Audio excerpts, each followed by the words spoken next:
Hello, everyone. Once again, welcome. I see many new faces, like I said before starting the recording, and some of you are very new, some of you are already part of our community.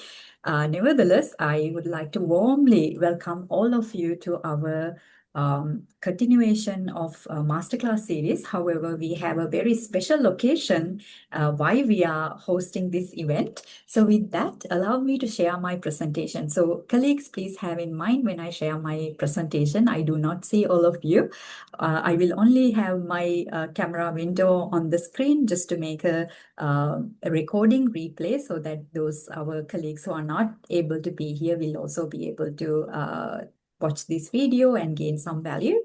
At the same time, like I said, because we have only limited time today, as much as I'd like to engage with you, please feel free to share your insights, your questions, your experiences in the chat room. If there are questions that need clarification, I will get to them as time permits. If not, I will try to combine those questions in our next upcoming session. So without further ado, let me share my presentation, something that I have very intentionally put together today because I know all of you who joined this conversation has a deep intention to co-create transformation going beyond what we know of when it comes to children, adolescents, and families. So once again, colleagues, welcome to Ignite Global.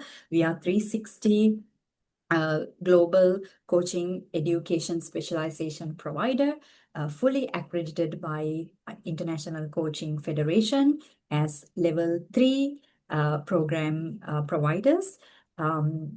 นี่ทำ So ไม this, ไม่ไปนะดาว may I invite all of you to keep your microphones muted to have an uninterrupted conversation? Thank you. So with that, once again, welcome to Coaching Week, International Coaching Week. We are celebrating professional coaching and also professional coaches around the world. And this is what I said earlier. We have some colleagues joining from our familiar community, as well as we have some professionals joining from our ICF global community. So I'm deeply honored to have all of you here today because some of you are professional coaches.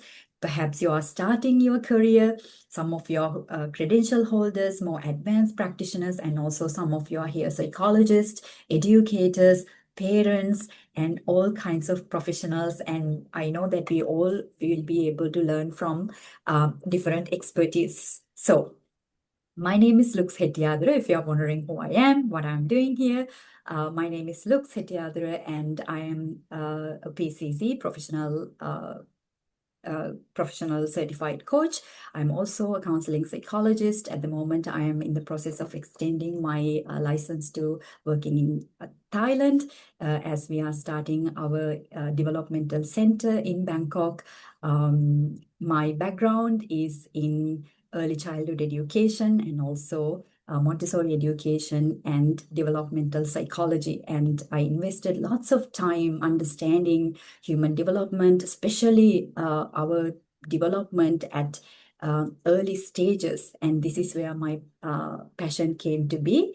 With that, throughout extensive studies and research, we came up with a coaching structure that goes beyond working with adult brain, a coaching framework that is truly transformative when it comes to working with ongoing developing brain. And today I am going to be sharing with you a glimpse of the importance of having applying coaching skills to the developing brain, as much as the importance of being able to work with parents and families using these profoundly powerful coaching skills.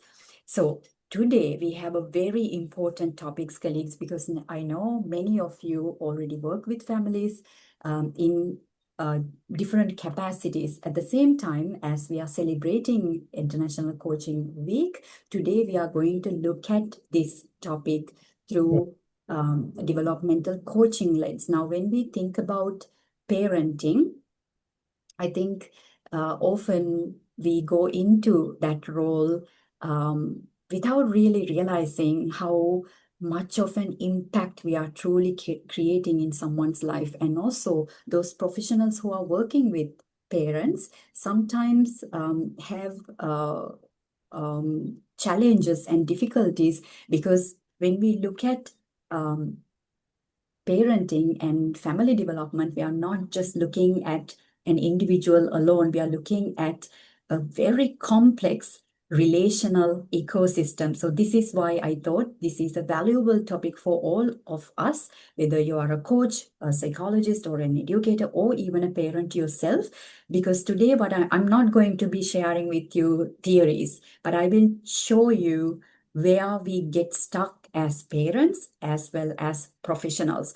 So the topic today is coaching parents and families, why transformation stays stuck in fixing the behavior management. So if you are a psychologist, especially you know that even in when it comes to mental health interventions, but how we focus on symptom management or behavior management without really understanding that there are root causes why we behave the certain ways that we behave. So this is why it's important for us to, as professional coaches, rather than just operating at the surface level, truly go beyond and understand what is underneath this behavioral challenge that the parents is facing, so that we can, instead of having this first aid cookie cutter methods, just a little band-aid, we are able to create that developmental transformation.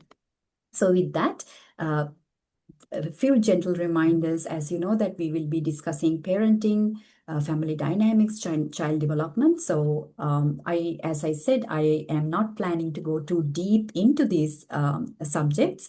At the same time, colleagues, if at any points as we discuss these sensitive topics, if you feel you need to take precautions, please feel free to do that. Even if that means that you will have to leave the session, that's all right. Please put your safety first. And then also, as I mentioned earlier, to foster a supportive and interactive learning environment, I invite you to keep your microphone muted throughout the session. However, please actively engage in the discussion in the chat room if you can. Also, let's have in mind to be respectful and compassionate as we are tapping into very, very sensitive topics today. So with that, we are all professionals here. And so I have designed this session today in a bit more interactive, but really I want you to engage, right? So colleagues, let's come into this space as professional coaches, wearing your coaching hat. I know you play many different roles here, but now, because this is a professional coaching week, let's wear our coaching hat and come into this space. So observe this scenario. This is a real case study. This is a client that I still work with. Observe this situation, and my client knows that I will be sharing this example, of course, without mentioning the real names or anything. Observe this situation. Take a few minutes if you need. Let's take about 2 to 3 minutes. Read very carefully. And you are professional coaches, so you know how to listen. You know how to communicate. You know how to read in between lines. So I invite you to read it and make notes. What stands out to you? And if you like, you can also leave them in the chat room. What stands out to you from this sharing?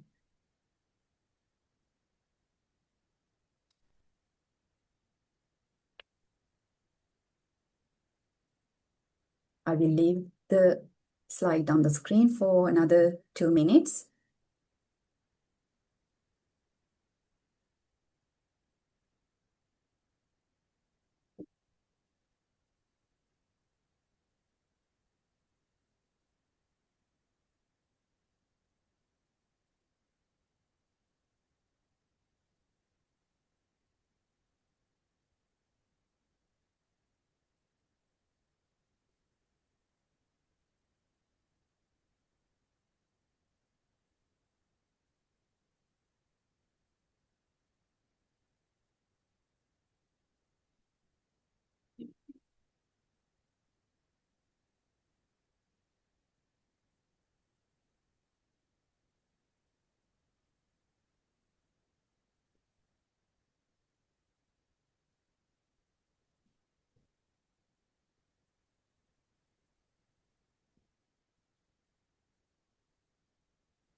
All right, colleagues, I think this gives us a little bit of time. For example, if you are taking the ICF-PCC credentialing exam, you will not have this much time to read as lengthy case study scenario as this, right? You will have like 20 seconds to read it, decide, and choose the best and the worst scenario. So that's exactly the model that I wanted to implement. However, I do not have multiple choices questions because this is not an assessment, right?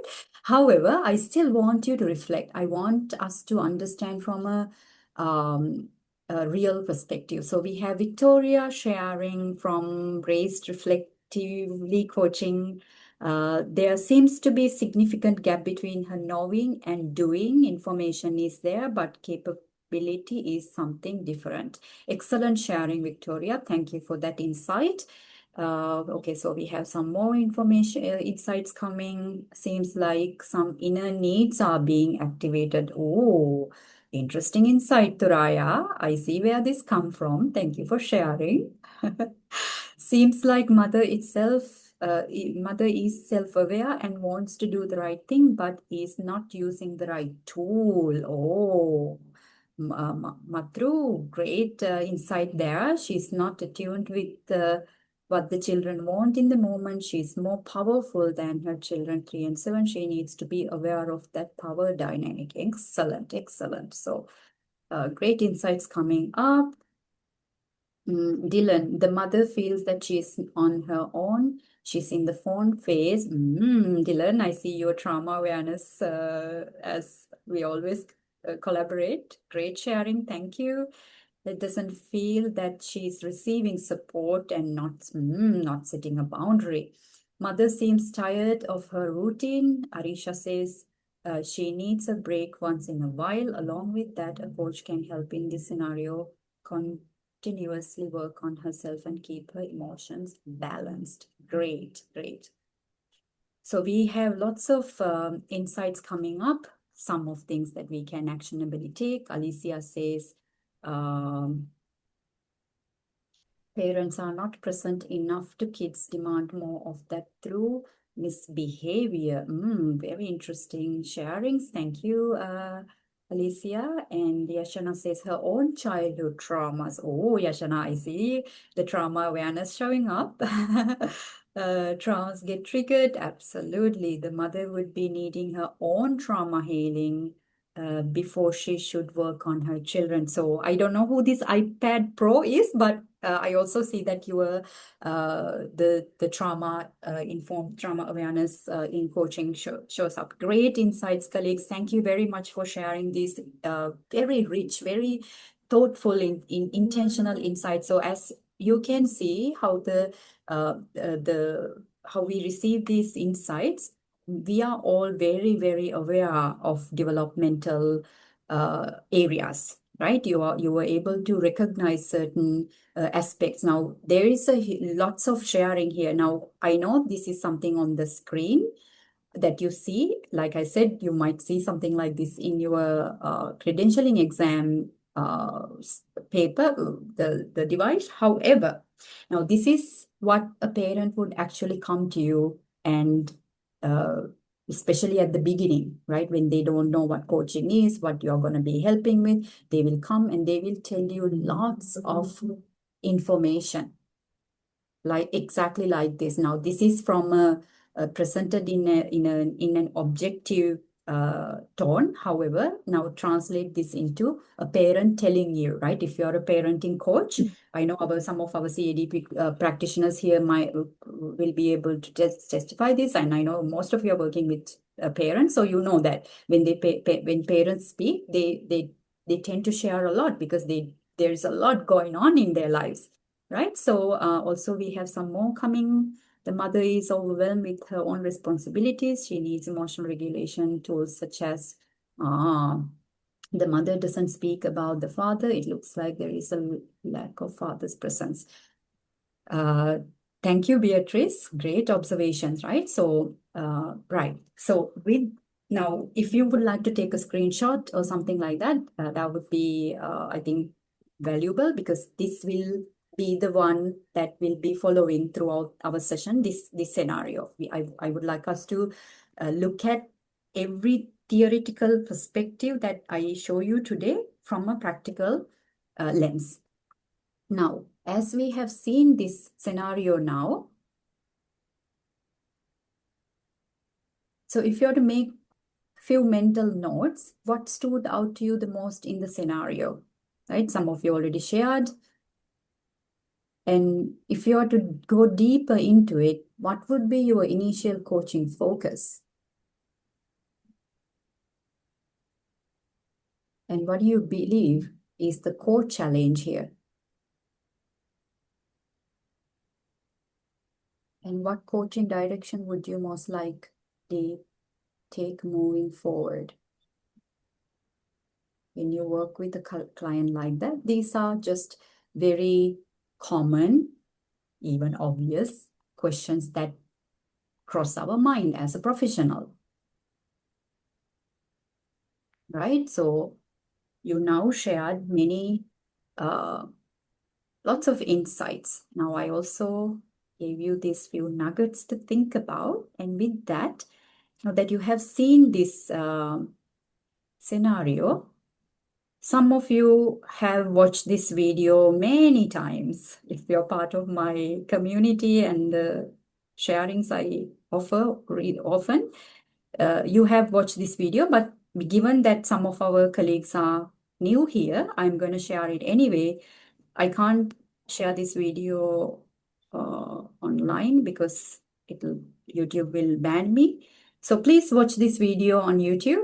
And I think it's about 2.5 minutes. When you come back, I would like to hear your insights in the chat room from the very lens that we are addressing this conversation, right? We were looking at a parenting situation and you came up with some insights. And now we are watching a video. And please know that I'm not in any way affiliating to this brand or anything. I don't receive any commission or anything because you're watching an advertisement, right? So watch it. And then when you come back, share with us, how do you resonate with it?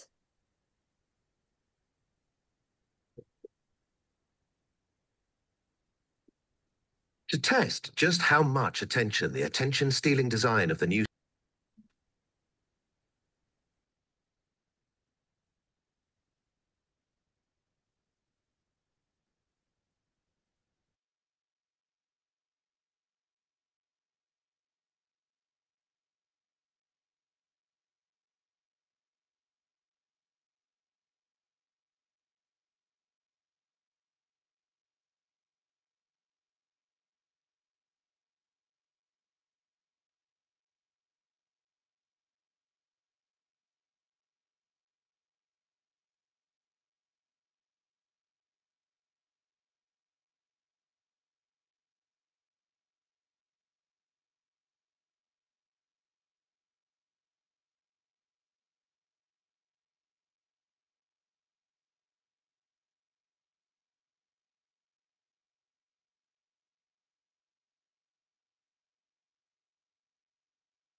So if you are done, I would like to hear some of your insights in the chat room. I see some smiles, I think, as you're watching the video.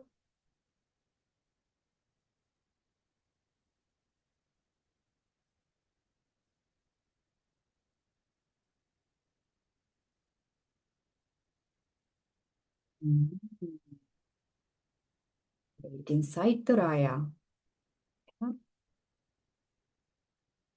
So Kat says, I was paying super close attention and caught some of those changes, but no were near all of them. So surprised by how many I missed.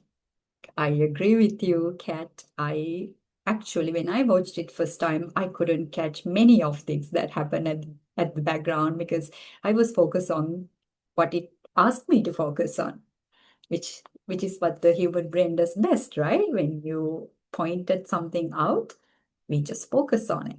So it's no surprise, Kat, that you missed some. And surprisingly, every time I watch it, I find something new. So let's hear some more. Exactly, Turaya. Same here. So we have some more. See some of our colleagues typing. Interesting how change of perspective make you notice different things, isn't it, Arisha? That's very true. Because we are so used to seeing certain things in certain ways. And so a perspective change is sometimes actually really refreshing, especially in a, imagine in a parenting situation. See, many of you are still typing.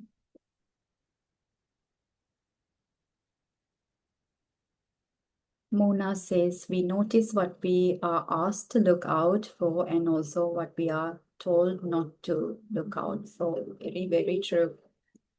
Very, very true. Such great insights, colleagues. I can see how deeply reflective and how deeply engaged you are in this discussion. Thank you. So I see some of you are still probably coming up with your insights. So let them come through. And just to save time, I will proceed with the presentation, but we will come back to those insights if you have more. So now, like many of you said, as the video itself invited us to pay attention to that blue car, so we did, right? We did what we were expected to do, and that's the normal thing to do. And some of you may have seen the video, so you may have caught some things before, or you may have found new things today, even though this is like the 100th time you watch it. Now, if we look at now this situation from the lens of the video perspective, very often, colleagues, we have we see what is most obvious, right? What is most obvious, we see what is most obvious, and often we get caught up in what is most obvious. And in a parent's life, what they see as that blue car, right? If we use that as an analogy here or a metaphor, just to visual representation, if we take the blue car and compare it with this, for example, reactivity that the parent is struggling with, all that focus goes to that blue car, to the problem. Often it's the behavior. It can be perceived as misbehavior if it's in a child we observe, or even in ourselves we see behavior that is problematic. So what do? We experience a lot of shame, a lot of guilt. And when we see misbehavior in children, what do? We punish them, we criticize them, we try to fix them. And then later on, we repeat certain behavior patterns and we feel extremely judgmental towards ourselves. We become extremely critical towards ourselves. Why is that? It's because in somewhere in the down the line in our developmental history and awareness perspective, if we did not realize that behavior itself is not the problem, because behavior is often just a communication, just a message. It's how the problem underneath manifests. And this is what I said earlier. So we get caught up in this blue car or the problem or the behavior, And behind the scene, there are millions and millions of things probably happening that we cannot potentially even grasp a glimpse of what is happening. Now, this is if you are a parent yourself. Now, imagine a parent come to you as a professional coach, you are, and they tell you what is happening. Now, what happens to you? To us, the client already present to us the blue car. My problem is my child is not listening to me. My problem is I am yelling constantly. So they already give us the blue car. And now what happens to our brain? Oh, we also focus on that blue car. And the client is sharing a lot of information. And I know as a professional coach, you are very, very, very aware because our competency framework is such, it's so deep and powerful. You have all of your, if you are a ICF professional coach, you have gone through the 8 competencies and you know the power of coaching communication. You know the power of presence. You know the power of relationship building. You know the power of evoking awareness of, you understand all this. So you listen to the client as thoroughly as possible. Yet you will still miss out lots of different things happening in the background because it's not even your experience. And when someone share their experience, we know that they are only sharing a glimpse of what is really, really happening. And this is why coaching is one of the most powerful self-development tools, because rather than telling someone what to do with the very limited information that they provide to us, what do professional coaches do? We don't take it, we don't buy it. We get the client to deeply reflect. We evoke their awareness. We even provide we ask challenging questions. We provide even constructive feedback that doesn't even sometimes feel right, feel good, but that's what we do. Why is that? Because we want to show our client there are so many things that you are not seeing and you are already capable of that, right? However, colleagues, some of you, I know that we also have our specialized practitioners, CADP specialist here. And some of you are parenting coaches, educators, and you are working in your environment with a lot of knowledge and experience. However, when you are operating in a professional coaching spectrum, we can still miss out a lot of different things if we are not fully informed or fully aware of certain aspects that goes into the background, to the wallpaper. Okay, I see some reflections coming up. I will get to them as we go through the session. All right. So now, colleagues, let's ask different types of questions. Now I invite you. So earlier you shared generally what you were able to grasp from this scenario that I shared with you. If you have the screenshot, keep it with you. If not, I will share it with you later. Now, given that we have only limited time, I invite you to later reflect on how much information were you able to grasp from that sharing, even just a surface level from these aspects. Now I'm going to structure your reflection process.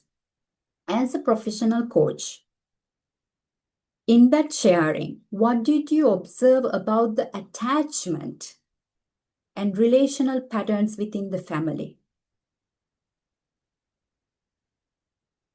What parenting style or parenting response patterns became visible in the scenario? I am not saying to diagnose, prescribe anything. No pathologizing here. Just observations. What developmental needs or developmental stage factors stood out to you?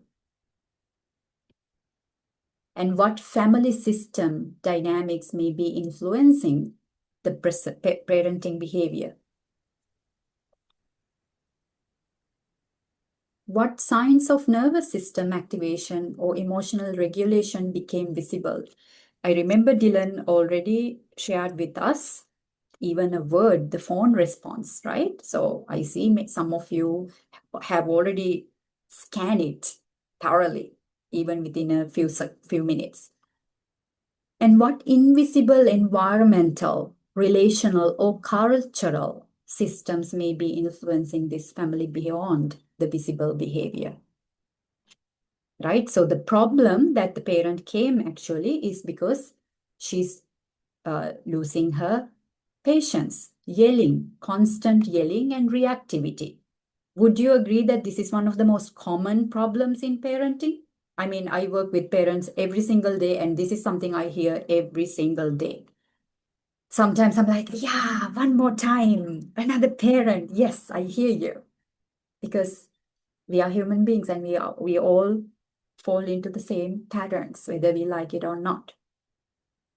Now, given we are grounding ourselves in our coaching competencies, ICF coaching core competencies, which is 8 competencies, let's just briefly look at the section A, foundation.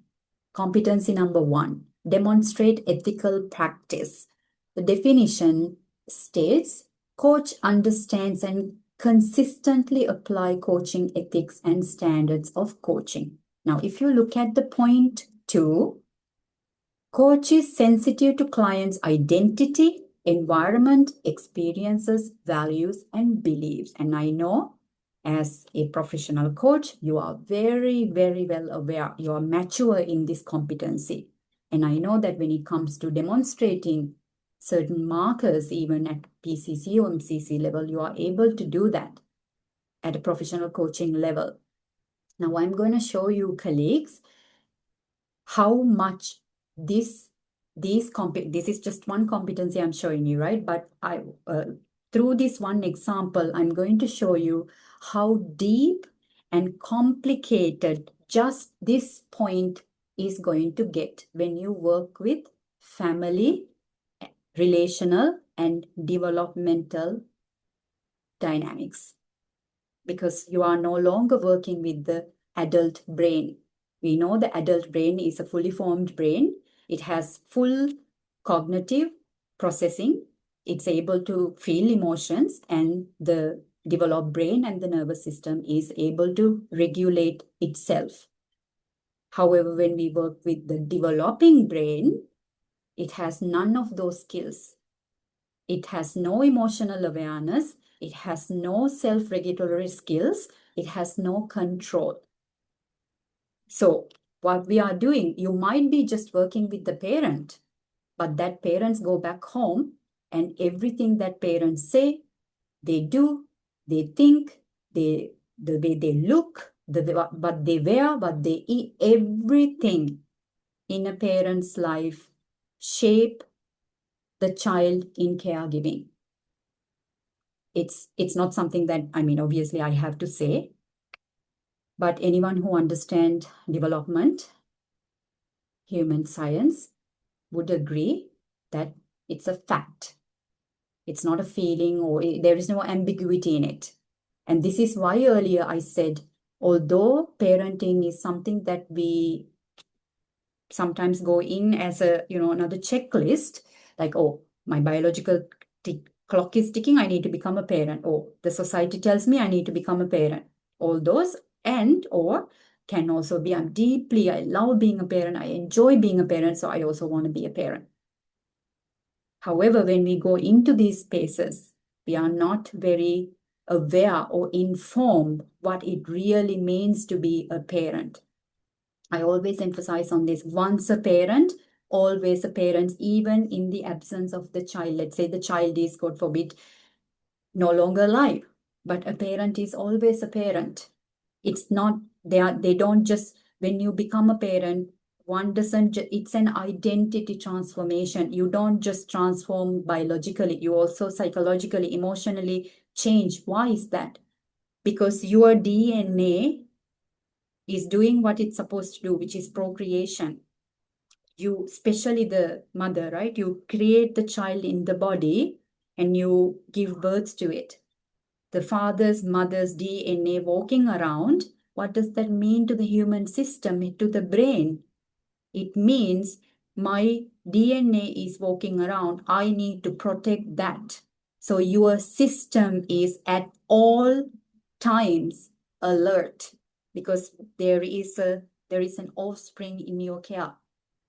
And when there is an offspring in your care, our system doesn't fully rest or relax because it needs to be in always alert mode. In case of crisis, it needs to protect the offspring.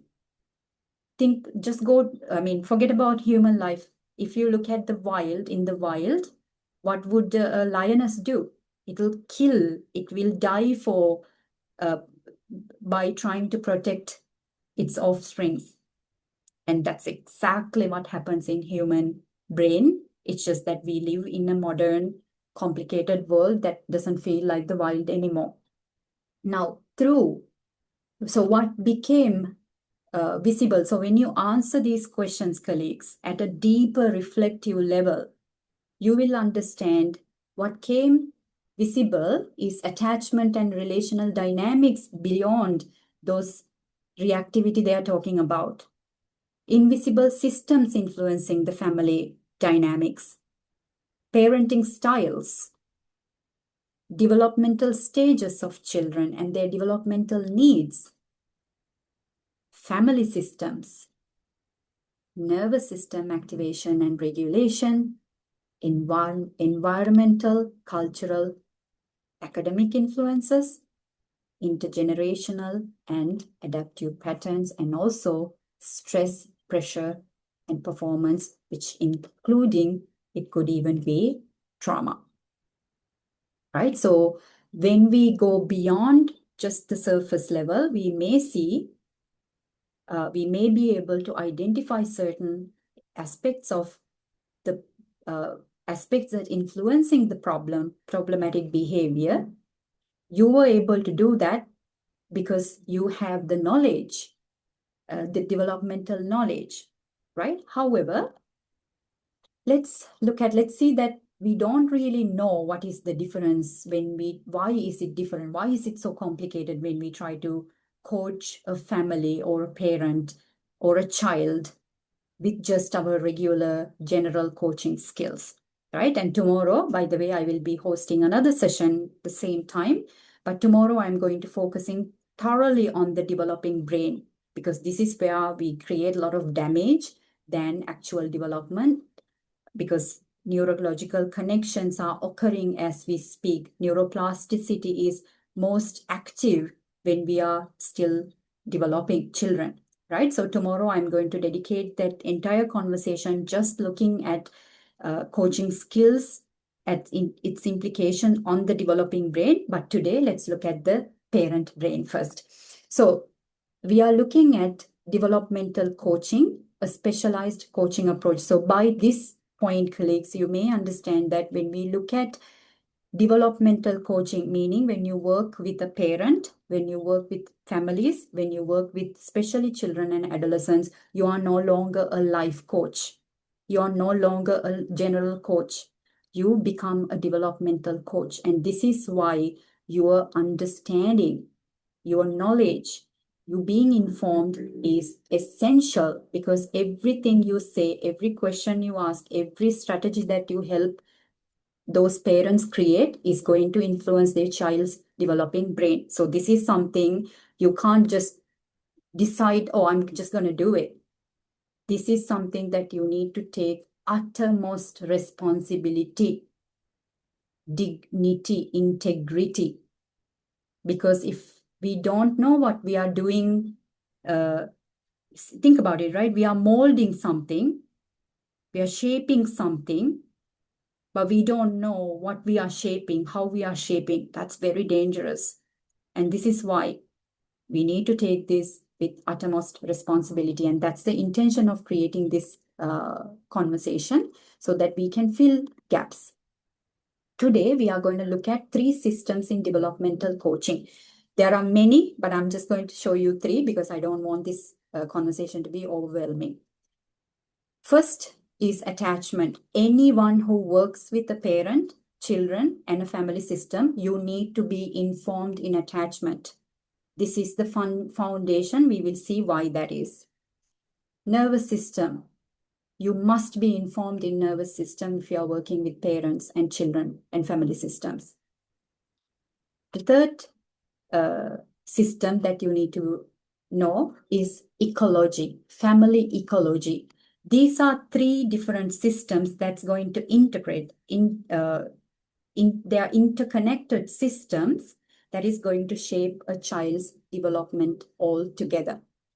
Now let's look at system 1, which is attachment. And if you are one of our CADP practitioners, you know that this is, we have spoken about this million times by now. If you are part of our community, you know that I strongly ground myself in attachment. So every lecture I offer, I deeply talk about attachment because I don't know how to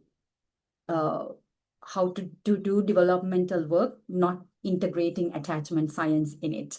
So let's see why I'm such a big promoter of attachment, and why as professionals working with children that we should be informed of attachment. So we all landed on earth here like this, one way or the other. Helpless little muscles and tissues and bones covered in beautiful skin, and we landed here. And look at this. This was you once upon a time. Although now it looks like we were born like this, right? We were born like that. Cell by cell, you put yourself together up until this moment, and then your mother gave birth to you, and you arrived here. And can you see how helpless you are here? Now, if I may ask you, what is your most fundamental, most important need in this position?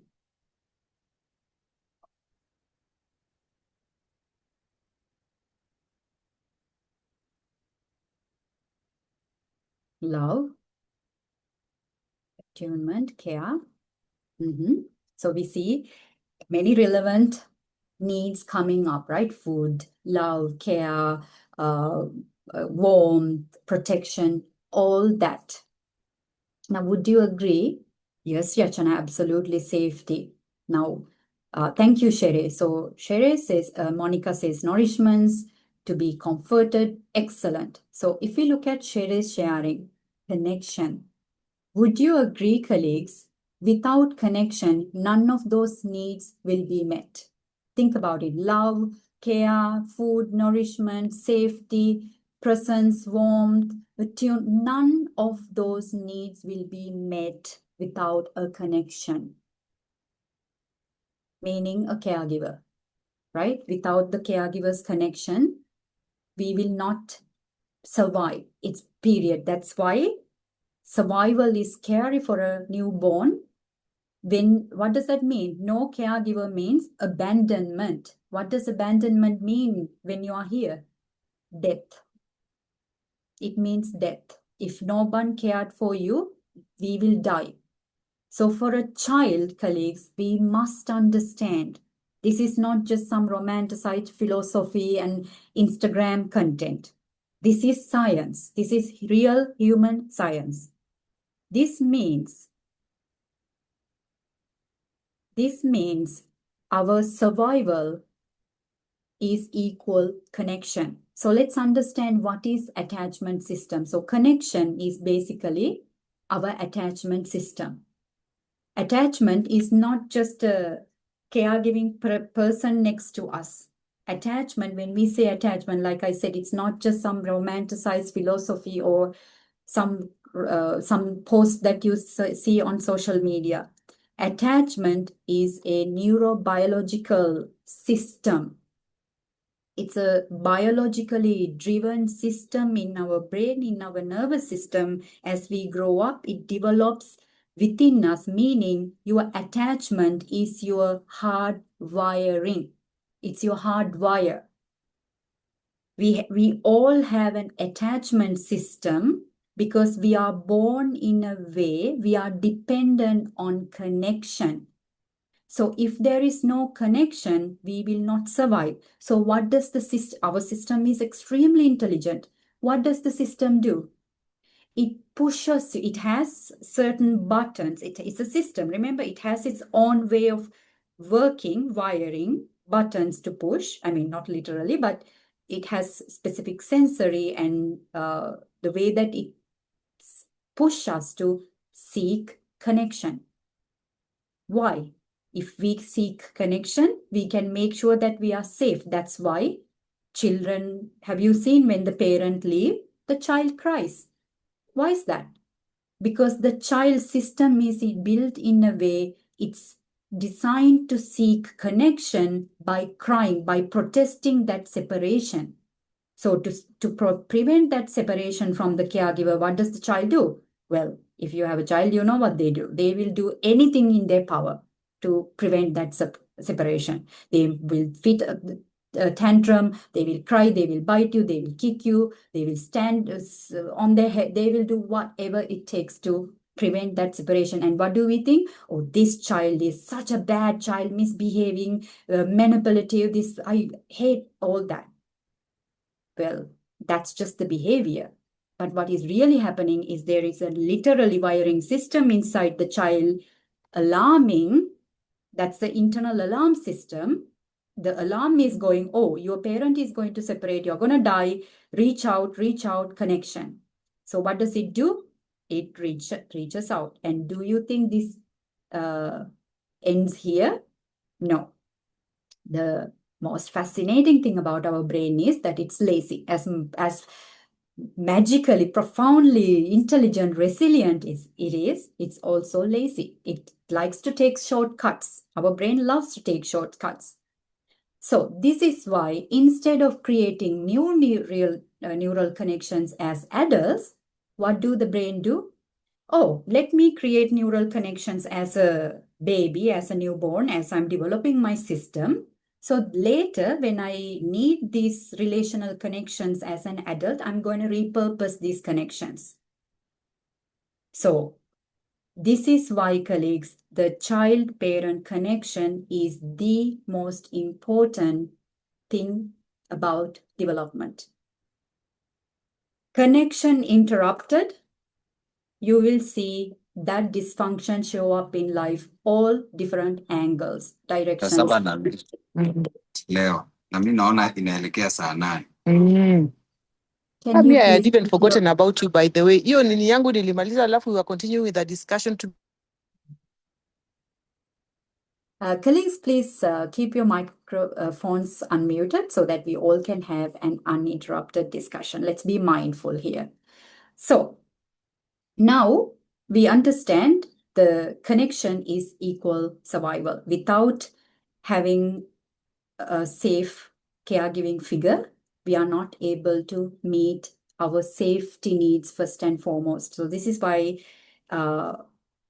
if you're working with children and parents, understanding how the child-parent connection is developed throughout across the developmental stages will play a huge role even in adults. If you may have heard about attachment styles, right? You may have seen, especially in romantic world, how we get caught up in people-pleasing behavior in relationships, getting stuck in situationships, for example, being activated by emotionally unavailable people. Or we act emotionally unavailable when people come close to us, we push them away, right? We have certain interesting behavior patterns in relationships, whether they are romantic, platonic, professional, all kinds of relationships. And we think, oh, I wonder why I behave like this. I wonder why I am so attracted to this emotionally unavailable person. And this seems to be a pattern.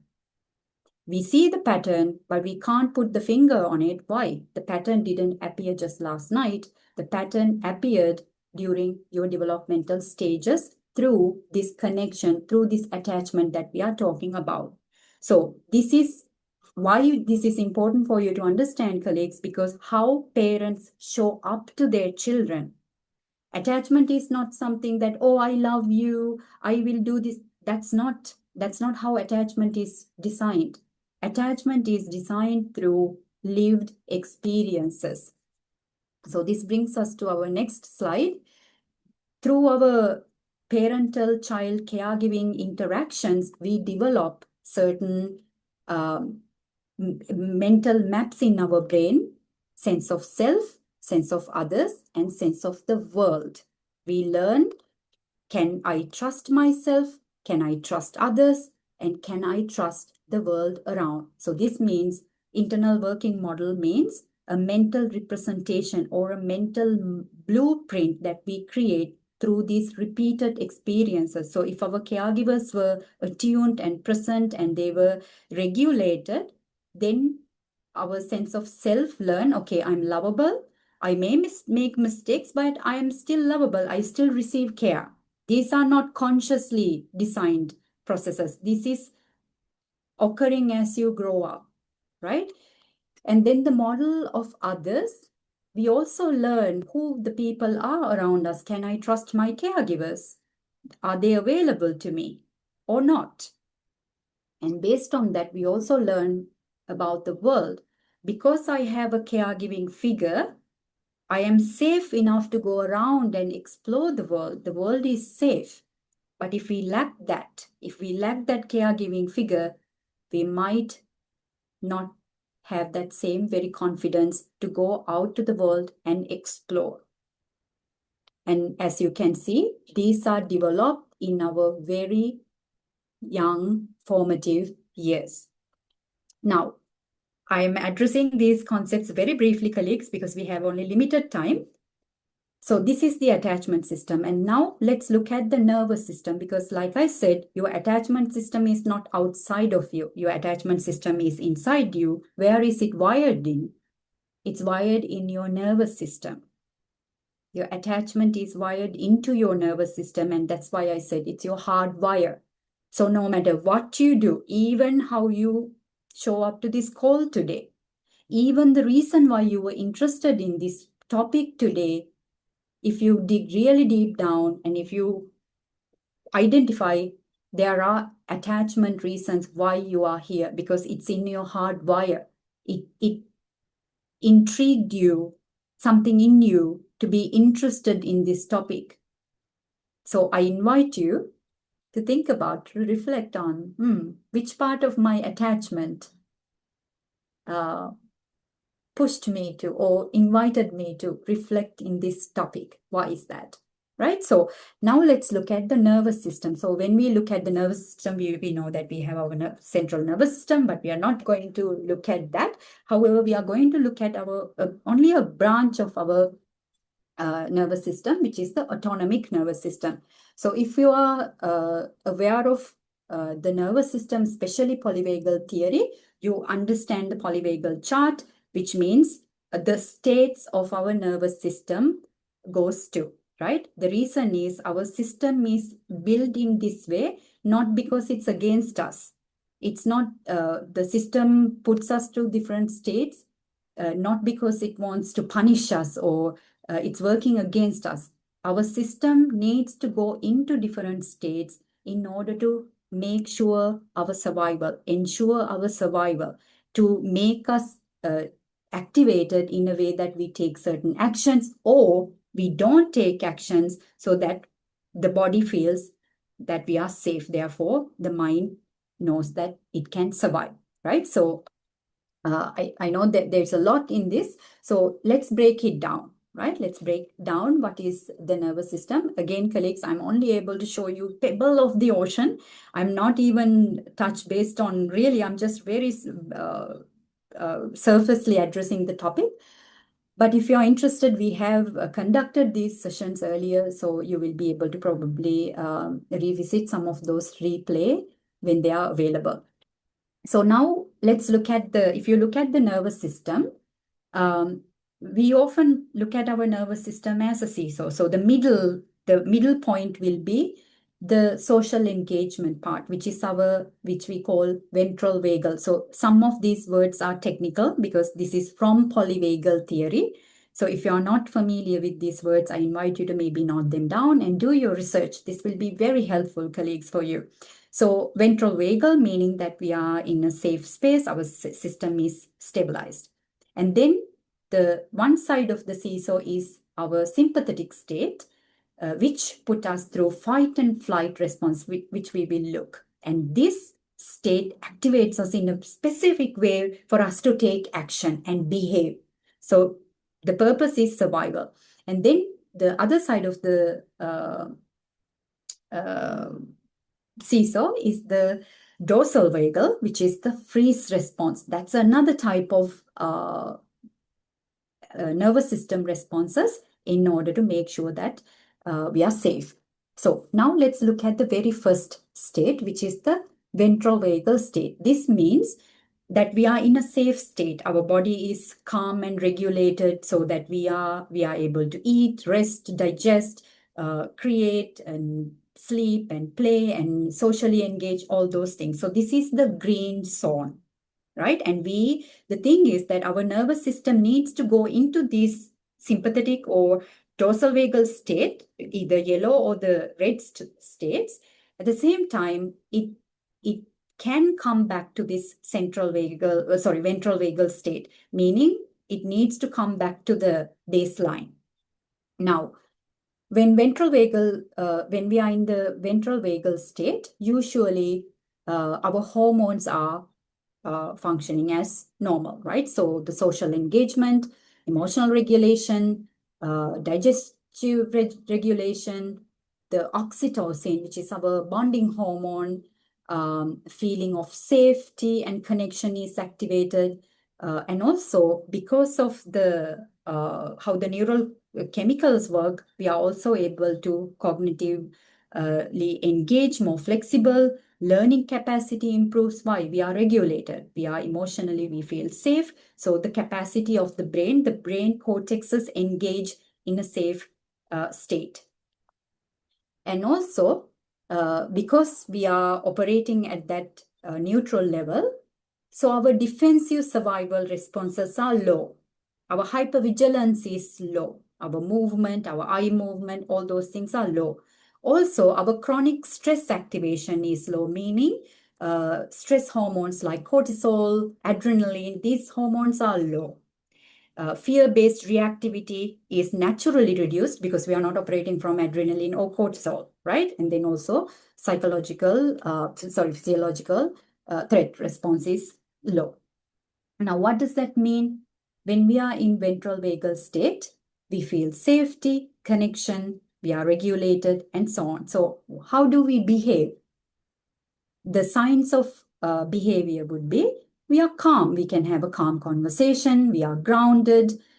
We feel emotion. I mean, of course, we don't know consciously what does that mean, emotionally safe, but we feel we don't fear conflicts. We are able to have uncomfortable conversations because we feel safe enough to do that. We set healthy boundaries.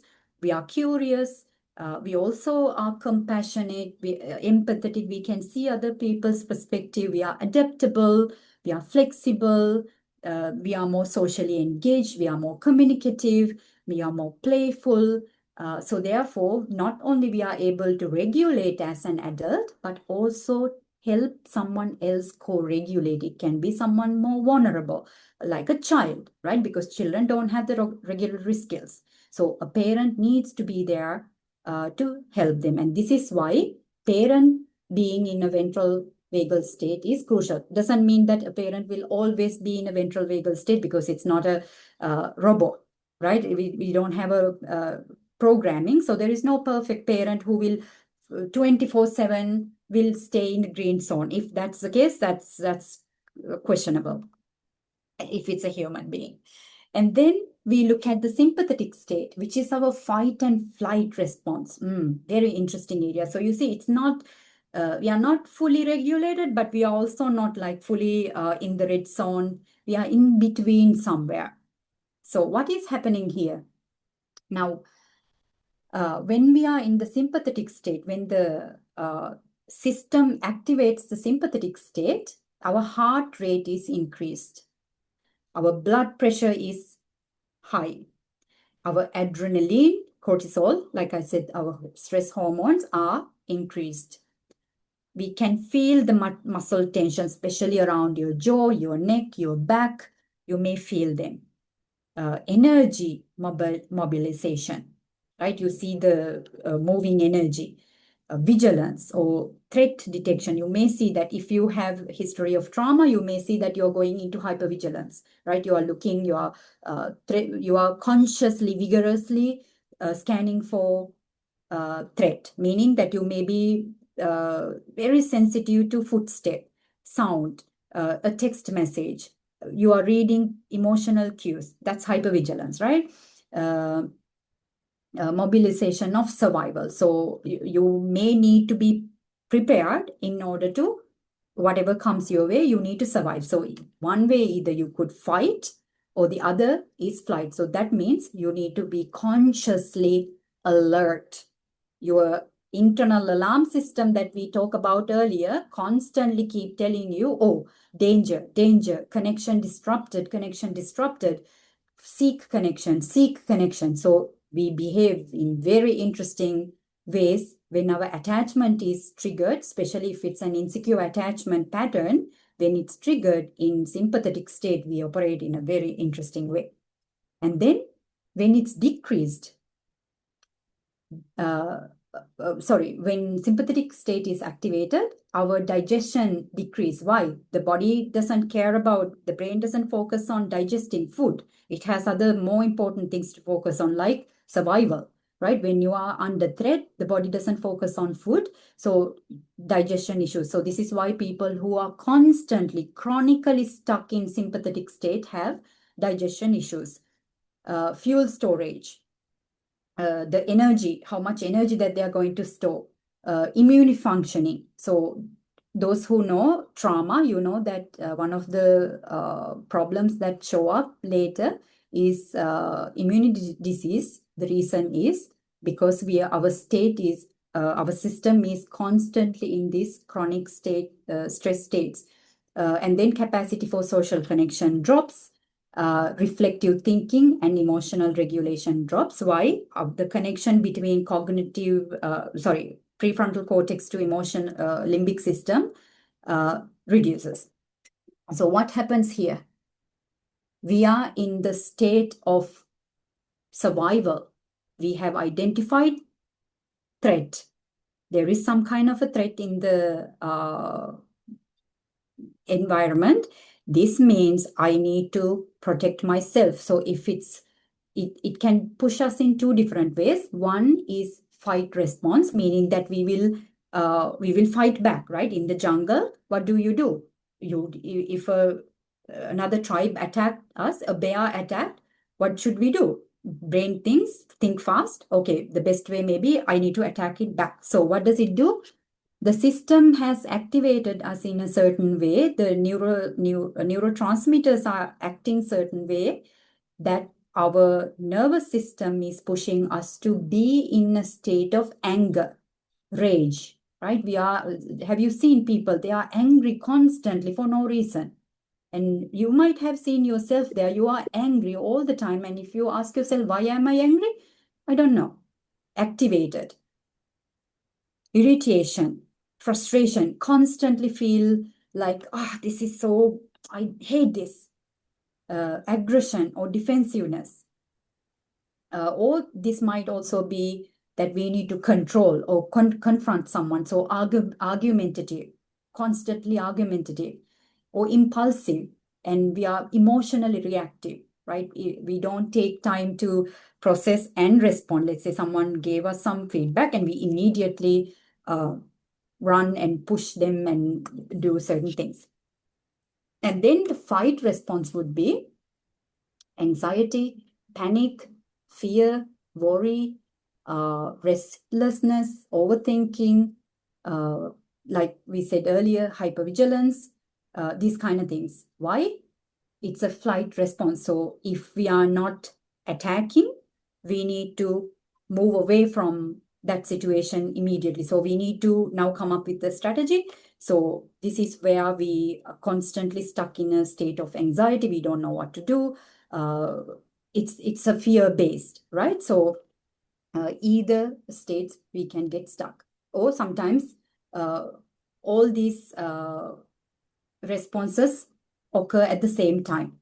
So it's even more confusing. And then if we move to the red zone, which is the dorsal vagal state, which we identify as the freeze zone or the shutdown. Now, this means, colleagues, our system has identified danger, so it decides if I fight or flight, I'm going to die for sure. Here, I should collapse. Immobilization would be the best case of course of action for survival. Now, this is an extreme example, so also triggering, could possibly triggering for many of you. For example, have you heard in rape cases, especially if it's a sexual assault, violent sexual assault, often we hear the victim say, we ask victim blaming, right? Why did you not do anything? Because we couldn't do anything. Why did you not scream? Why did you not push? It's not because they enjoyed it. It's not because they didn't think about it. I mean, what a great idea, right? How can I not think about it to push the person? Not because of that. Their body literally couldn't do it because the system decided. They have no conscious choice here. The system decided the best course of action is to let it pass. So at least I will survive. I will be still alive after the event pass. So increase the fuel energy conservation is increased, immobilization behavior, so stuck, freeze response, meaning that we don't take action, procrastination, for example, insulin activity and storage can increase due to all the hormonal changes that's happening. Pain tolerance and emotional disconnection is increased, and protective shutdown mechanism, like for example, in relationship situations, this can be, have you heard cold feet, that people run away from relationships, especially when they see that it's getting real. Sometimes people run away because, or they completely avoid that situation because they believe that they are in danger. So next one, the decrease. The heart rate is decreased, blood pressure is decreased, body temperature, energy, all these things are at a low state. Why? Because the body needs to preserve energy because it thinks it's going to die. And so it's sitting lifeless, trying to minimize the function as much as possible. Now, this is what happened. Why is that? Because the body thinks it's in a danger and it's going to die. It's going to get hurt. But in reality, it's not really someone's chasing you or a tiger is trying to eat you. It's a completely different scenario, right? So this is why we are going to look at that now from a parenting situation. Now, imagine for a parent to be in these states and how that nervous system might be activating them to behave in specific ways in these states. Right. So now let's look at the system 3, which is ecology of parenting. Now, this is the final system, colleagues. And what I'm going to show you now is that the earlier two systems I showed you, the attachment, which is integrated into your nervous system, is an internal system within a person. But a person is not just existing within internally, right? They also exist externally. So now I'm going to show you, earlier you saw the parent's internal systems. Now I'm going to show you a parent and a child's external system. And let's see how this external system influence the parent's nervous system, and therefore, how does that impact the child and parent connection, attachment? So when we look at the system 3, we are looking at ecology of parenting. And ecology of parenting is, it's a model that we have taken from ecological systems theory. It's a phenomenal theory studied in developmental psychology. So, for example, if you are a child psychologist, this is a theory that you know. By default, you learn this. The reason is because we, as individuals, we do not exist alone in isolation. We exist within a very complex ecosystem. psychologist Yuri Bronfenbrenner is the one who developed this model.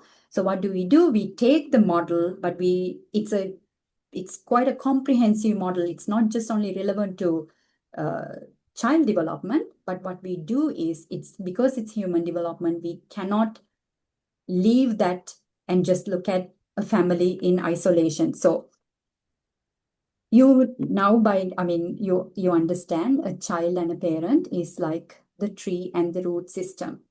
There is no tree without a root system. And for a child, their root system is their family. Often invisible. We don't realize that, right? So now, as we say ecology of parenting, what we mean is family ecosystem. And I'm not just talking about family systems, colleagues. This is much bigger, because those family systems exist within this ecosystem. So you see even more systems within systems. We are not going there today. So what is ecology of parenting? If you happen to know, feel free to let me know so that we can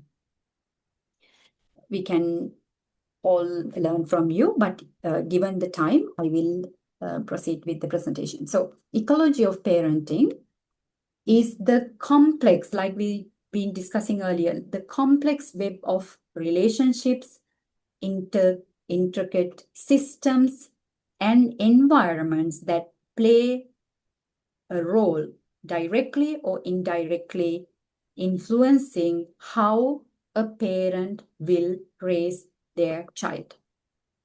That's the ecology of parenting. But it's not just that process. I'm waiting for you. The ecosystem is those systems that we don't get to see. Those are invisible parts. So when we look at the systems in ecology of parenting, if you are a CADP specialized coach, you know this, you have learned this over and over and over. So there are 5 different systems. Colleagues, if you know, please feel free to share them in the chat room as I'm speaking, because so that it doesn't, yeah. The very first one is microsystem. We will look at them all one by one. Microsystem. The second system is the mesosystem. The third one is the ecosystem, macrosystem, and the last is the chronosystem. There are 5 different systems that we need to look at a parent and a child life through. And this is where, colleagues, we have developed our own parenting vision model, 360 vision model. We call it Ignite 360 Parenting Vision Model, and we discuss how a parenting coach needs to be able to use the model and make the parent walk through each of these systems in order for them to truly 360 panoramic view of where are we living, what is my family, what am I doing, how am I shaping my child to get to that point. And recently, we had a conversation in our level 2 class, one of our colleagues who facilitated the parenting vision session with a parent, a real mother. She reported back, our colleague is still going through the training, and she reported back how painful some of the insights that came up for the parent as she went through the model, and as much as it was challenging for the client. My first response to our professional colleague was to congratulate her for being able to show parents that pain points, although they are sometimes difficult to digest, it's our responsibility as a professional to show them the blind spots, places that they don't see. That's when you become a real developmental catalyst. So I congratulated our colleague for being that developmental catalyst, being able to show the parents those true pain points. I mean, it's up to the client whether or not they want to work through them. But as the professional practitioner, it was our colleague did what she needed to do best, which is to hold the mirror. So this is what I'm going to show you, colleagues, not in any way showing the model because we don't have the time. Maybe I will have that as a separate session, but let's look at this entire scenario through this lesson. So this is what it would look like if we look at it as a mental representation, right? So there are 5 different systems. Now, the individual, the middle, the center circle, you see a child. Now, every other system in this environment impact the developing brain. There is a brain that is literally creating neural connections through living, by living. They don't need any lectures, of course, they go to school to learn, but not that they have to sit and learn. We as human beings learn best when we live. We learn through living. That is why our caregivers are not someone there to give us food and put us to sleep and say they love. No, our parents are our role models. They are our reference point. So becoming a parent is not just some role that we play. It's a role model role that we undertake. So have in mind, all these systems are going to now shape the developing brain. Imagine it's like a block of clay. All these systems are shaping that block of clay. Okay. Now let's look at how parenting is influenced by multiple interconnected layers. So you understand inner ecology, which we discussed earlier, immediate relationships, daily systems and environments, external stresses, cultural narratives, time, transition, and history. I'm going to skip this one and let's look at how the family ecosystem or ecology influence the nervous system. So earlier we talked about the mother living within a joint family. She's truly, I know this person personally as well for a while. And then we started working together. I know her to be one of the most loving parents, such an involved, not over involved, but she's really intentional and very involved parent and really wanting to do things differently. So this is why she came to work with me and we had a conversation. So you were part of that conversation, right? So now we are looking at the microsystem. But we look at the microsystem, but we didn't understand what microsystem meant, right? So the microsystem means, colleagues, our immediate environment, a child's immediate environment, which includes the child, the parents and caregivers, siblings, family, close friends and peers, educators, healthcare, and so on, and so many different things. So now I invite you, if you are to take this as you, who is in your microsystem? And if you look at your clients, if you take just one client, the most frequent client, who is in their microsystem? Do you know who is in their microsystem? Right? So this will be the microsystem. And these are the kind of things that will go into anything that's in the child's immediate environment becomes their microsystem. Why? They directly engage with these units, entities. And now, let's look at that from our parents' point of view. How the microsystem influenced the nervous system. So we were looking at a parent who is raising 2 children, 3 and 7. She's a pediatric dentist. She lives in a joint family. She's originally from India. She relocated to the Middle East. She's based in Muscat, Oman, and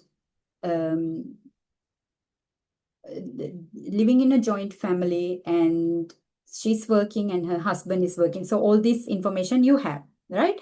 So how now in that scenario, now if you are to identify who is in their microsystem and how might that be influencing, I think you will be able to come up with more insights now. So in the microsystem, if you may notice, if you go back to the scenario, you may see unresolved parental fears, insecurity, intergenerational pressures influencing the parents' responses. Why? Because she's not living in the alone with. It's not a nuclear family, right? There are other people living in that family. So all those intergenerational influences, pressures affect that parent. Joint family dynamics, potentially increasing the emotional pressure, overstimulation, and relational complexity, because she is not able to raise her child the way she wants, but she also knows that there are other people in the environment which has access to how she is raising her child. Intergenerational modeling of emotional expression, stress responses, and parenting patterns. She mentioned that she becomes very reactive. So the question that came up in the conversation, how did I learn that kind of behavior? Why is that my first behavior? Children being repeatedly exposed to emotional unpredictability, heightened stress responses within the collective caregiving. Do you see how that happens? Because they are not raised by only two parents. Yes, Victoria, thank you very much. I think, colleagues, if many of you also have to drop out, who totally understand, please allow me to share the CCE link so that those who wants to exit, you can do that. I will continue to discuss the rest of the four systems as we have still 30 minutes to go. All right, here is the CCE link, colleagues. I just shared it in the chat box. If you like to receive your CCE link for this session, feel free to do that. And for those who leave, goodbye. I will have the recording ready so that you can watch it. All right, let's go back to our lesson for those who are staying back.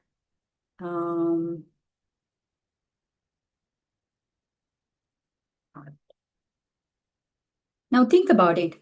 Children are in a constant environment that they are raised by different individuals. It's not only their parent, their two parents. There are grandparents, and then there are uncles and aunts, and then nieces and nephews. So lots of relational interactions going on. So there is a sense of unpredictability for children. So when the parent come home, children behave in a way from their own frustration of living in that unpredictable environment repeatedly.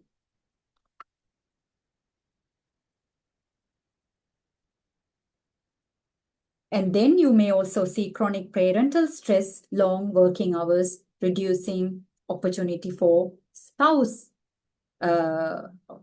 spells wrong, spouse connection, right? Between the two parents. They have very limited time so that they don't spend enough time together. And that there is also that frustration from the mothers. And so these are some of the insights that came as we explore that situation. And then we look at the mesosystem. So microsystem is, colleagues, immediate environment. The child, the parent, the family members, the educate, everything is in their environment. What is the mesosystem? Now, mesosystem is interconnected in the microsystem. Mesosystem is the relationship between these different entities in the microsystem. For example, the peers, children's peer interactions, child and peer interaction, the parents and the peers interaction, parents and the child's peers parents interactions, parent and educator interactions, parents and school interactions, health and wellness care providers. So how do we, like for example, you and I, how do they interact with us? Child care providers. And something that is not in here is also the interaction between each family members. So the two parents, how are they interacting with each other? And how are the parenting-in-laws and the mother interact with each other? How about the other family members? How are they interacting with each other? All of these things happening at the same time, just like that car video you saw. Lots of different dynamics that we don't see that actually contribute to those behavioral challenges that they are talking about. So in our mother's case, how the mesosystem, remember, it's the interaction between each entity. So multiple caregiving influences within the family. Why? The grandparent might say it's okay to do it. And the mother might say, no, it's not okay to do it. And the uncle might have a different opinion. And then the father might have a very different opinion about that. Right, so multiple caregiving influences can. Now, although colleagues, I'm talking about a joint family situation, do you not see that this happening in even nuclear family systems as well, where it's just the parent and the child, both parents and the child, whether even if it's a single parent?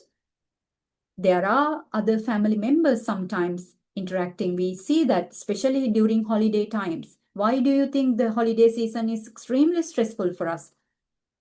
Because many people, if you're a parent, you probably will be able to resonate with that. Many people say, oh, you shouldn't raise your child like that. You shouldn't feed them like that. You shouldn't give that food, this food. Lots of opinions. Many people trying to give advice, opinions, and have a way of how you should raise your child. Increased pressure on the mother to manage multiple relational roles simultaneously across family and professional systems. You see, we talk about different interactions between entities. So do you see now the mother herself? She's not just only playing the mother role. She's playing a daughter-in-law. She's a sister-in-law. She's a sister. How many roles is she playing?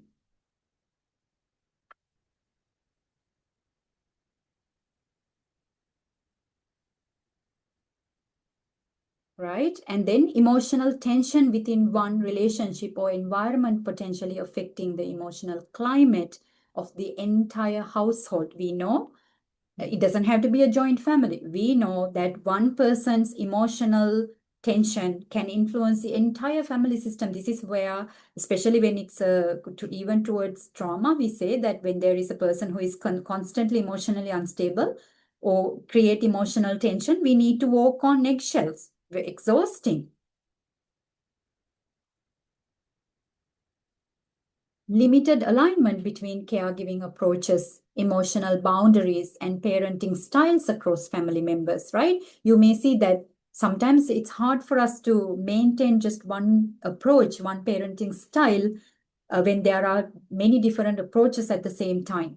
Not necessarily, again, we have to live in the same house, but even within a family system, we may see our brothers and sisters, our siblings, how they are raising children, different, all those things.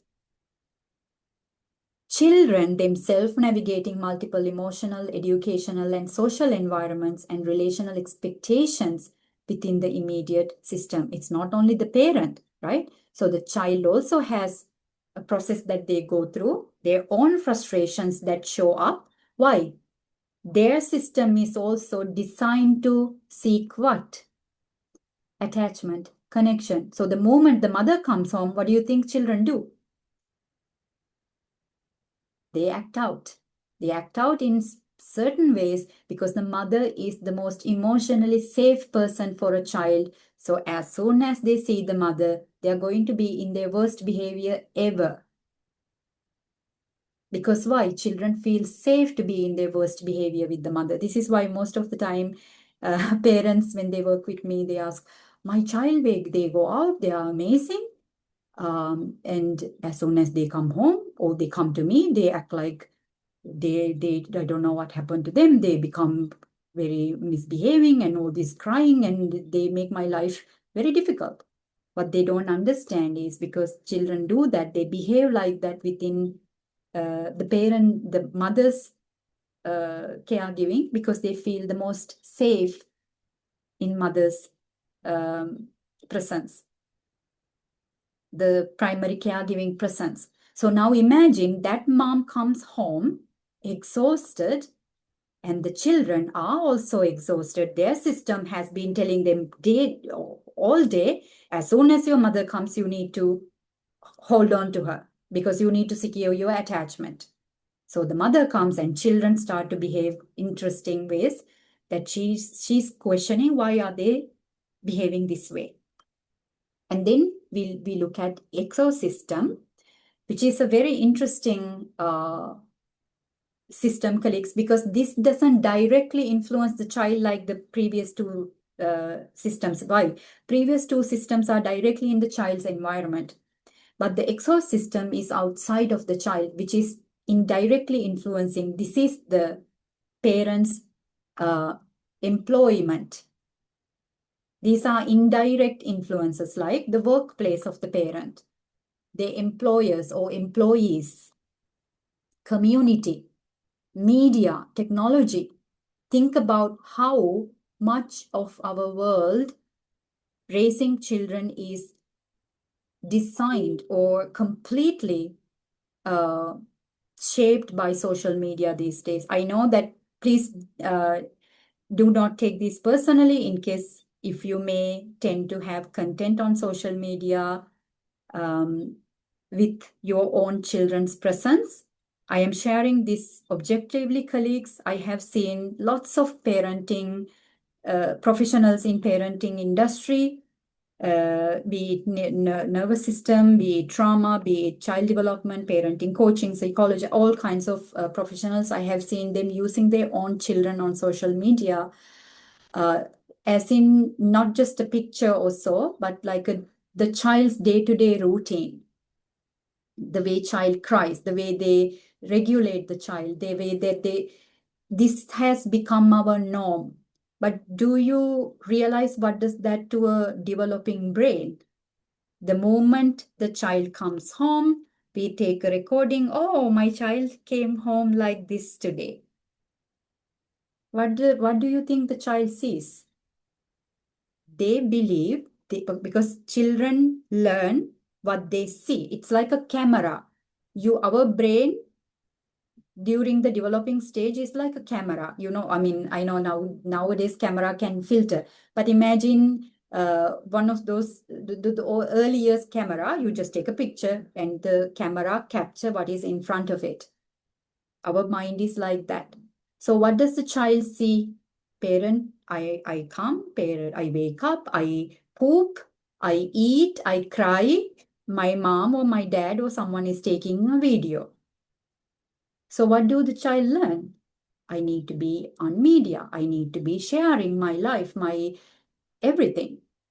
And this is not something deliberately, consciously teach anyone. And I connected with one of our colleagues here. I think, I don't know if she's present here, but I connected with one of the colleagues, and she will be part of our CADP specialization at some point. And this was one of the things that we strongly discussed, how the media influencing how we raise children, especially the new generation parents, millennials and Gen Z parents, how much of social media is influencing this. Right, that's just a separate note, colleagues. Again, please do not take anything personal if you have some content like that. This is just food for thought. I'm speaking from a professional perspective, especially understanding neuroscience and how we condition our children through modeling, right? So I hope no offense. So how do the ecosystem influence the nervous system? So let's look at it from the case study parent situation. Now, do you remember what she said about her career?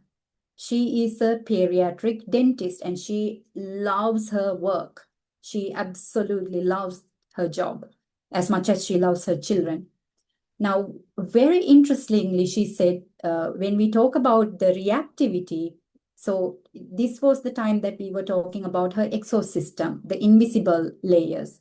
And then she started talking about her work. And then she said, I'm a pediatric dentist and I have lots of patients with my little patients. I mean, have you ever seen a child go to the dentist happy? If you have, you are it's a miracle, I would say. I have never seen in my all these years of life, I haven't come across a child who sees going to the dentist as a pleasurable experience, right? They all panic because I mean, I myself am really scared of the dental work. So imagine for a child, it's quite a daunting experience. So this mom explained that at work, she worked with young children coming with toothaches and having to get their teeth fixed. So very unpleasant experience, very painful, very scary experience that they are going through. So she mentioned that how much she has to regulate those children who go through that stress. And she said, this is my life from morning to the time that I'm working. Every day I work, right? So now what came out in the session is, she being a pediatric dentist, she said, by the time I come home, I realize now that she said, I always wonder why I am so patient with my children who come to the clinic, and I have absolutely zero patience for my own children. And this is where her guilt came from. She was ashamed about that. She was criticizing, being so judgmental towards her. And you as a professional coach, you will be able to put the two together, and you will obviously see that, oh, you spend a lot of emotional energy on children, and that's probably why you don't have that. You can see that because you're a professional in developmental aspects, so you see that. But for the parent, this information was like that car video you saw. She saw the problem as the I have no patience for my child. So that was the blue car. But the information that she missed in the background was that, oh, I spent that energy already with other people's children. That's why I don't have it for my own child. Now you would see this is not rocket science, right? But that was a huge, powerful moment for my client. And so because she is chronically stressed at work, having to co-regulate with multiple children who are not her children all day long, so her capacity, her bandwidth, like you said, Dylan, earlier, her capacity for resilience, which is we call in polyvagal theory, we call it window of tolerance, our nervous system's capacity to tolerate stress, and it can fight back, it can come back to baseline, that window. So these parents, that window of tolerance was this thing, almost no tolerance.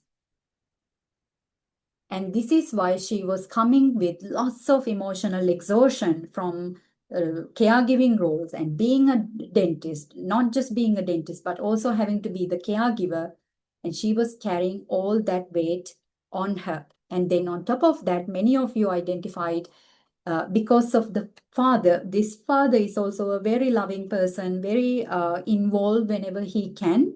But of course, he has a business to run. It's a family business. So you can see that he's not running this business independently. He's running this business with his father and his brother, who he lives with in the same house. So now it becomes even more complicated, right? So he doesn't have his own freedom to do whenever he please, when he has to, when you're running a big family business, it's very complicated, right? So not having that father, the husband's presence, and he not being able to co-regulate with him, that also was a great impact on how she was responding to the children. So this is what she came to understand in her ecosystem exploration, colleagues, that how much of her work is actually playing a role that she didn't even realize, not a role only interaction wise, but where does it really impacting? She realized it's directly impacting her nervous system capacity. And then we look at the macro system. We have two more to go, and then we are done. So macro system is the social context. So now our system became even larger. We move away from those middle indirect influences to much even more expanded. Now, this is where cultural norms and values, government policies and laws play, economic systems, religion, natural disasters, and so on. We don't really think about these things when we make parenting decisions, do we? You might, because you are a highly self-aware person. You might also help your clients do that because you operate at that high level understanding, but not everyone. Not everyone with just general coaching knowledge. If we, as a professional, if we did not know this, that these things also need to be discussed intentionally when we help a parent create their vision so that they go out of that narrow vision they think they want, looking at that blue car. So for this mother, cultural expectations surrounding the motherhood was playing a huge role. How she has to be endlessly patient, how she has to be endlessly present, how going to work was kind of not very appreciated because it was perceived as she was emotionally unavailable also, right? So cultural norms on specific gender roles, especially in parenting roles. Being a South Asian family, those who come from South Asia, you may know, colleagues, I'm also partially South Asian, you know some of me. And this doesn't necessarily need to be South Asia. I believe that this happens in all parts of the world, but some regions maybe you observe this more. So you may see that how cultural values potentially being reinforced in patriarchy, self-sacrifice of the mother, perfectionism, parental guilt within parenting roles. Why? For this parent, she wasn't living on her own. She was living in a larger family system where it also has an extended family system. So these values just didn't come from within her family system or her joint family, but also within a larger extended family it came from. Yeah, this is what we talk about, the pressure, and also her professional success and achievement expectations. She also has her own goals, how she wants to be her own person rather than just being tied to the mother of role. But that also means she receives very less emotional rest, recovery, especially for her nervous system restoration, right? Because think about it, she literally said, I spend all my energy with caregiving other people's children. I come home and I have zero patience. Now, being a parent, she can't close her doors on a weekend and say, oh, today I'm going to take rest. I'm tired working all day. She can't do that either. She has 2 children, very young children, that constantly seeking attachment, connection, because it's necessary for their own survival. Imagine how complicated that situation is.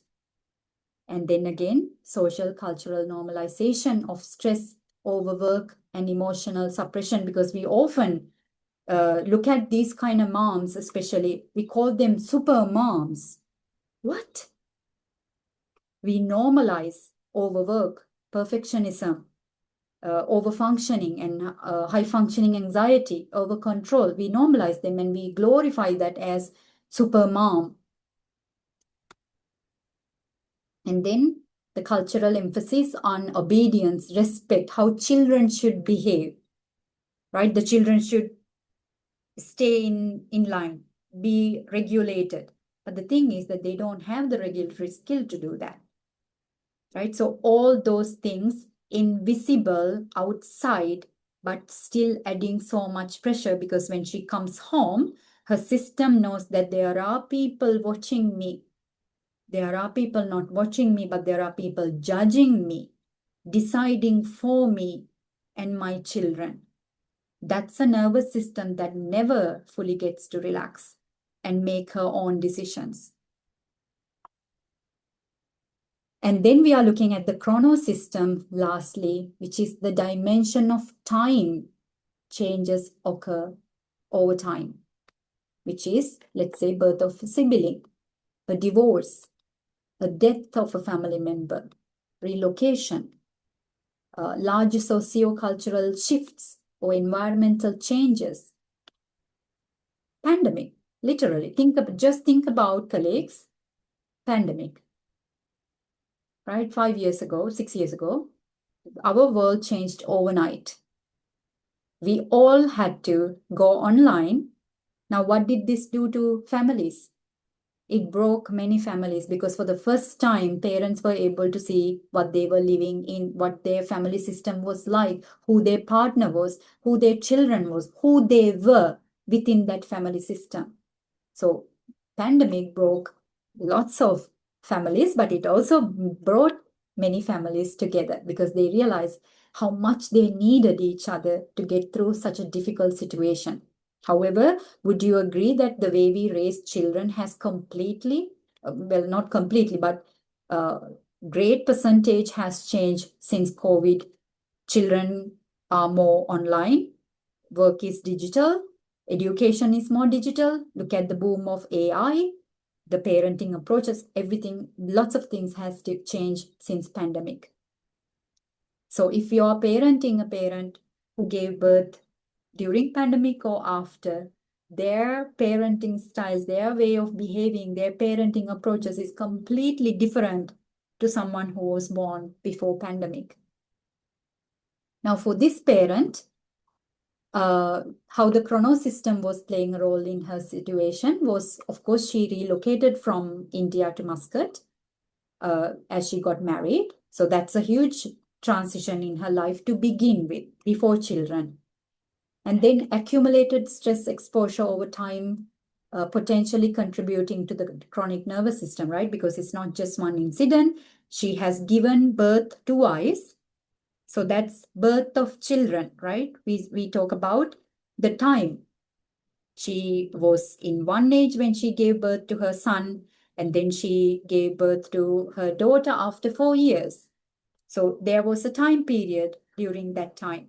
And their marriage, she talked about what their marriage went through during that time. And then she talked about how the new family members came into that joint family system. And some transitions that occur within that family system throughout this time. So all these things, she came to understand that it's not just only one thing that, oh, I only need some breathing techniques, right? Now, what happens, colleagues, easily when we see these things,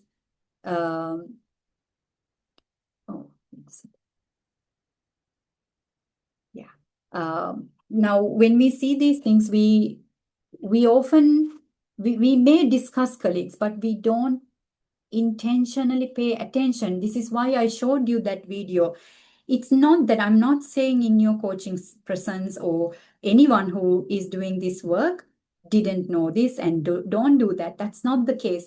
What happens is it's disorganized. It's exactly like that video we watched at the beginning. That's why we watched that video.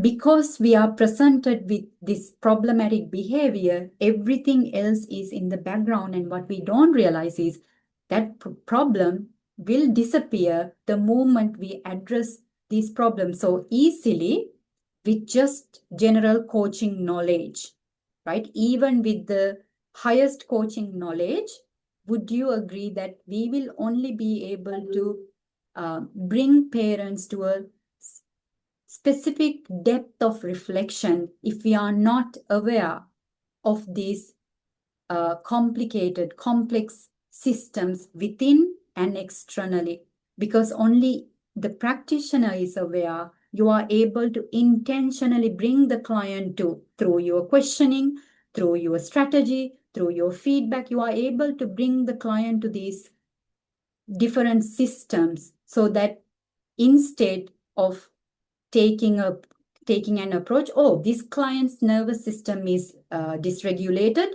let me help them with some breathing exercises, co-regulation exercises. Let me give them some tools. Let me give them this model. Let me use this model with them so that we can correct their children's behavior. This is the approach that we usually take when we operate at that surface level. Why is that? Because we focus on problem solving without really understanding how much this problem go deeper. And when you understand the client, when you bring the client to these points, they come out of that narrow vision and they see, oh, it's true that it looks like a simple or a chronic problem that I am yelling at my child, but this yelling is not going to stop just because I sit down in the morning for 30 minutes and sit down in the evening for 15 minutes and I go for hot yoga.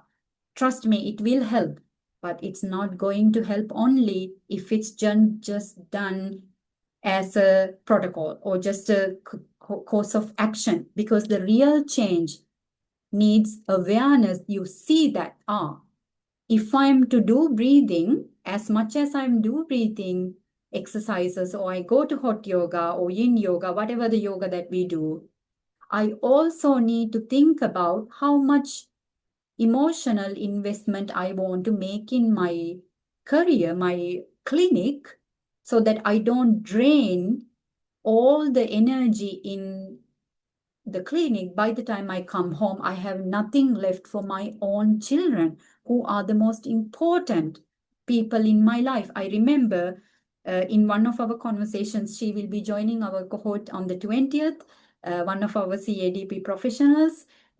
During our conversation, she said something so powerful. It stayed with me, and it will stay with me for the rest of my life. So I want to give credit to my colleague, Jessica. If you are listening this is for you. Thank you for sharing this insight with me. And so this is not my insight, this is my colleague's insight. And she said, sometimes we juggle balls. And she said, sometimes some balls are rubber, some balls are glass. And you know what that meant, right? And in one of our conversations, she said, my children are glass balls. I can't drop them. How true is that? Same profound intention applies to this parent as well, because sometimes, colleagues, do you see, we juggle so much in life. We want to make money, we want to do this, we want to do that, we want everything. But by doing that, we neglect, let me repeat that, we neglect the most important aspect of development with our children, which is the connection, which how we show up. It's not about providing your child with organic food or grass-fed cow milk. I always say this, right? It's good. Provide your children with education, everything, but it's not enough. Right? So this parent had to go through this cycle. She had to understand how much of her family system is playing a role, how much of cultural influences playing a role, how much of that work environment is playing all of that. And she realized it's not that I need to do breathing exercise or I need to do more. I think this is what Victoria mentioned at the beginning. Knowing, she mentioned there's a gap between knowing and doing. So she realized it's not about doing more, giving herself more tasks to do, which is overburdening a burnout nervous system even more. And she realized it's more than giving myself more things. It's letting go of a lot of things I thought I needed. It's not just that I need to actively do something. Maybe it's I need to actively not do certain things in order for me to gain that energy. So I know when I juggle the balls, I need to catch the glass balls first, because I can't let them drop If they drop, it's going to create unreversible damage in her children's life. So she realized it's not a behavioral change she's looking for. She realized she's looking for a family systematic change that all together need to happen collectively if she wants her children to be securely attached. So the next session, she took few weeks to come back to me later because this was a very tough conversation for her. But she came not alone. She came with her husband. She convinced her husband to must attend. It was like almost like a rule for him from her that they must attend coaching. They must receive this support. Therefore, they can make a systematic change rather than blaming each other. You are not here. I am not here. I am yelling. I am this. I am that. They realize they need to create a systematic change in order if they want to raise their children with the vision that they are holding. Right. So this is where coaches, I hope you understand. The point is to show that having coaching competencies crucial to become a professional coach. But having just coaching skills will not make you a developmental catalyst. It will create transformation. But if you really want to create that kind of systematic transformation, you want to become a catalyst in that transformation, we need to go beyond ICF competencies to the point that we need to understand attachment. This doesn't mean that you need to, you can gain this knowledge from many different areas. You can read about attachment. I mean, now we cannot no longer say it's not available to me. I know that ChatGPT can make mistakes and not everything is true. It provides you data. You need to do your own research. But even as easy as if you don't even have to type anymore. If you just talk to ChatGPT and ask, hey, what is attachment? Explain to me what attachment is. And you ask the question, it will provide you good enough information, which you need to, of course, anyway, do your research on. Right? So study, colleagues. If you're working with parents, understand how attachment play a role in your work. The ecology of parenting, these 5 systems that we studied, we just look at. How does that play a role in your coaching journey? Parenting styles and relational responses. Parenting styles can change. There are main key parenting styles, but in modern psychology, we also learn sub-parenting styles, which will be an upcoming masterclass. Developmental stages. Did you see that this parent has a 7-year-old and 3-year-old, very different age groups? The second child is in sensory motor stage, where the older child is in corporal motor stage. So different age, cognitive and emotional processing, which means they also have different developmental needs. The 7-year-old needs connection differently to the 3-year-old needs. And they're also boy and girl. So the gender difference there. We also need to be aware of family systems, especially how the nervous system play a role when parents show up, behave. And then again, environment, culture, academic influence, especially colleagues, trauma, intergenerational adaptive patterns. The reason is, if you're working with a parent, the chances are they will at some point talk about their own childhood. And the chances are they might say, oh, I had a wonderful childhood. My parents were there. Everything was fine. Everything was given to me. It's amazing. Like, for example, this parent that I was the case study parent, she said, I had a good childhood and everything. And then when we talk about her own childhood, she started saying how she grew up in fear of her father. And she said how she is still so afraid in authoritative environments. And she talked about how her father never held her hand and took a walk, or how they never spent time together the way her husband is spending time with her 3-year-old daughter. She said, I never had that with my own father. And those things only came to be because we spoke about them.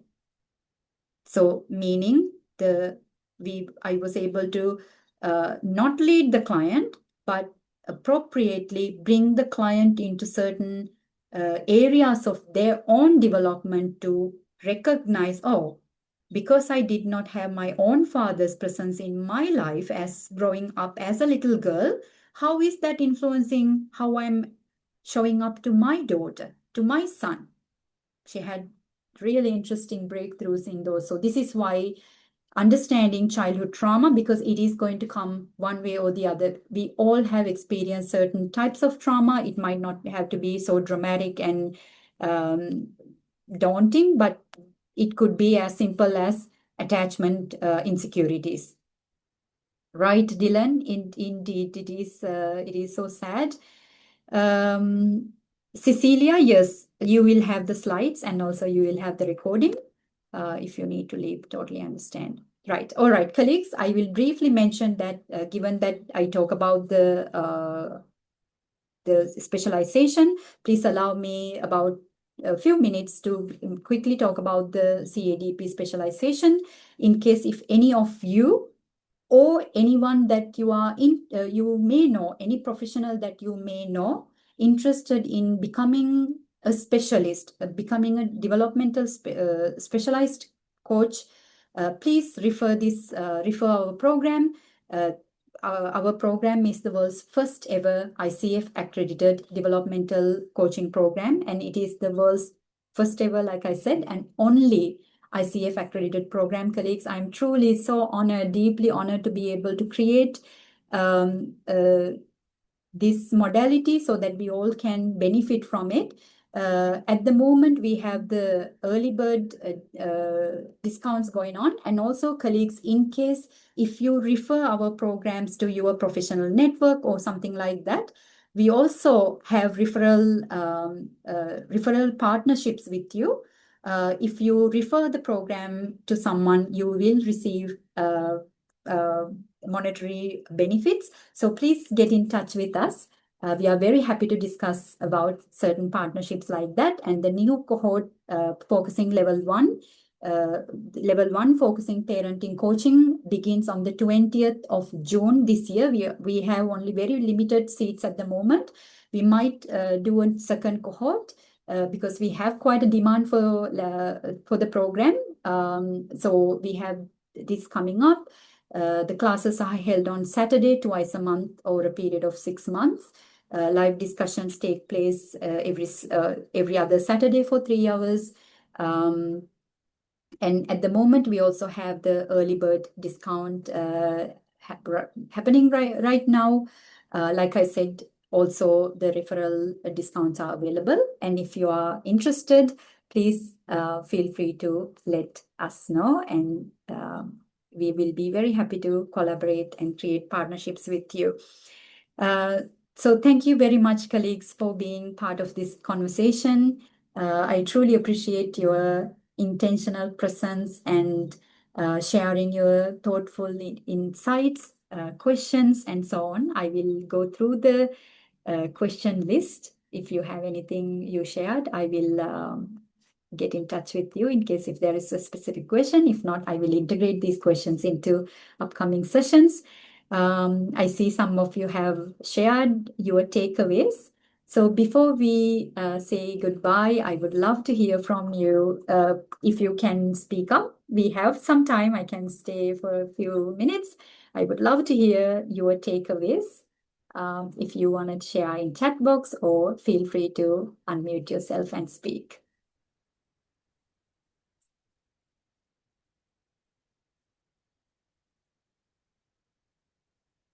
All right. I believe the silence speaks for itself. So in that case, colleagues, thank you very much. Once again, happy International Coaching Week. I look forward to seeing some of you probably if you're joining tomorrow's session. It's going to be about child development. I'm going to talk about neuroscience, developing brain, and how coaching can be so powerful when we work with children. So I look forward to seeing some of you tomorrow. And if not, I will see you when I see you. Thank you for your participation. Have a wonderful rest of the day, evening. Bye, colleagues. Bye, Mona.